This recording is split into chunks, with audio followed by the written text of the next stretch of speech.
if you can hear me, this is what's at the bottom of the 250 steps. It's pretty cool.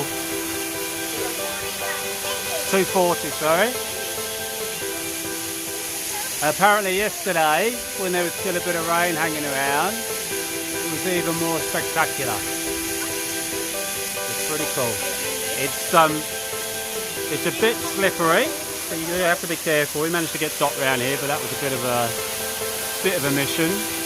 And also, at the moment, it's a kind of definite no jumping one because it's quite shallow, even in close to the waterfall. Very refreshing.